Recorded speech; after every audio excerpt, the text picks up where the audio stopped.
আচ্ছা, তো গরুর তো আসলে ভ্যাকসিনেশন একটা খুব গুরুত্বপূর্ণ। সেই জায়গা থেকে আপনারা কিভাবে কি করেন?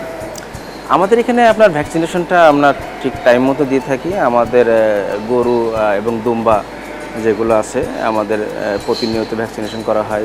গরুর আমরা অ্যানথ্রাক্স, এরপরে গলা ফোলা, আপনার খোরা রোগের ভ্যাকসিন, বাদলা রোগ, এইগুলো ভ্যাকসিন আমরা দিয়ে থাকি আর নিয়মিত আমরা কীটনাশক করে থাকি।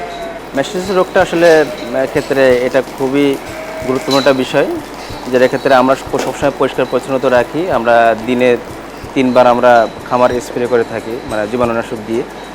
আর হচ্ছে আমরা দেখেন দুধ দোয়ানোর পরে টিট-জিপিংটা করে থাকি, যাতে বাটে কোনো হচ্ছে আপনার জীবাণু না ঢুকতে পারে। আচ্ছা, আপনাদের এই প্রকল্পটা কতটুকু জায়গার উপরে এবং এর মধ্যে কতগুলো গরু, কতগুলো দুম্বা এবং কতগুলো ঘোড়া রয়েছে?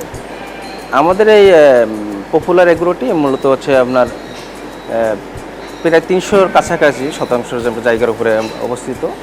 এর মধ্যে আমাদের গরু আছে 298টি, আমাদের দুম্বা আছে প্রায় 450টি। দুম্বা আমাদের ক্রস আর 100% দুম্বা দিয়ে। আর আমাদের মারোয়ারি জাতের কিছু ঘোড়া আছে, এটা হচ্ছে আমাদের 13টা আছে আপাতত।